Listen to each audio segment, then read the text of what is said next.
Assalamualaikum warahmatullahi wabarakatuh. Kami dari kelompok 5, program studi biologi, Fakultas Matematika dan Ilmu Pengetahuan Alam, Universitas Mataram. Pada kesempatan kali ini, kami akan melakukan praktikum mata kuliah anatomi dan histologi dengan tema sistem otot dan rangka pada ikan nila. Sebelumnya, kami akan memperkenalkan diri terlebih dahulu. Saya Juaril Hifziah dengan NIM G1A 020034. Saya Maharani Firnawati dengan NIM G1A 020036. Dan saya Meisha Putri dengan NIM G1A 020038. Alat yang digunakan pada praktikum kali ini yaitu pisau, kedua gunting, ketiga sarung tangan lateks, dan ikan nila sebagai bahan utamanya.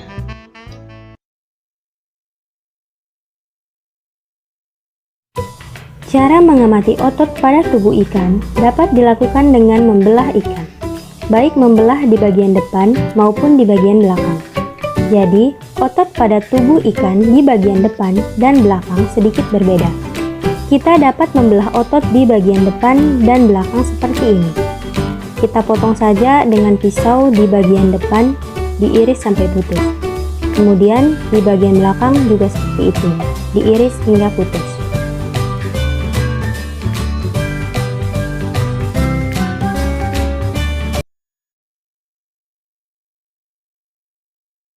Setelah tubuh ikan diiris, maka kita dapat mengamati otot-otot pada tubuh ikan. Otot pada tubuh ikan dapat dibagi menjadi dua bagian, yaitu bagian atas dinamakan musculi epaaxiales dan bagian bawah dinamakan musculi hypaxiales. Kedua otot ini dipisahkan oleh adanya septum yang dinamakan septum horizontale. Otot tubuh ikan berbentuk kerucut yang tersusun dalam satu lingkaran. Oleh sebab itu, pada gambaran ini dapat diamati adanya garis berwarna putih yang berbentuk sirkuler atau melingkar. Garis-garis ini adalah selubung dari setiap otot pada tubuh ikan yang dinamakan dengan miokoma. Sedangkan miomer adalah kumpulan dari beberapa otot ikan menjadi satu, sehingga tampak gambaran sejumlah garis melingkar di dalam satu miomer.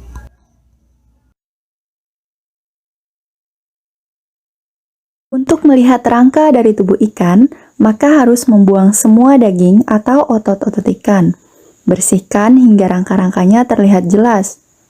Rangka yang dapat diperhatikan pada slide kali ini yaitu rangka bagian belakang atau bagian kaudal di dekat ekor, di mana terdapat dua spina atau duri yang biasa kita kenal dengan duri ikan. Spina neuralis di bagian atas dan spina hemalis di bagian bawah. Pada spina terdapat celah atau lubang yang dinamakan arkus, dan bagian tengah yang dinamakan sentrum. Arkus terdiri dari dua macam, yaitu arkus spinalis dan arkus hemalis.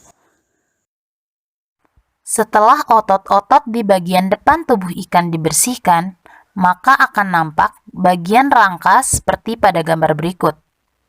Untuk rangka depan, biasanya duri yang melingkari bagian perut dari ikan sangat sulit didapatkan karena durinya yang tipis dan mudah lepas. Sehingga rangka yang dapat dipahami kali ini hanya bagian spina neuralis di bagian atas sama dengan yang pada bagian kaudal sebelumnya. Lalu pada bagian tengah atau sendi yang disebut dengan sentrum. Duri yang terdapat di bagian perut dinamakan dengan costa hemalis, bukan spina, karena bentuknya yang bercabang dua dan melingkar, atau bisa disebut melingkari perut ikan sehingga tidak dapat disebut spina.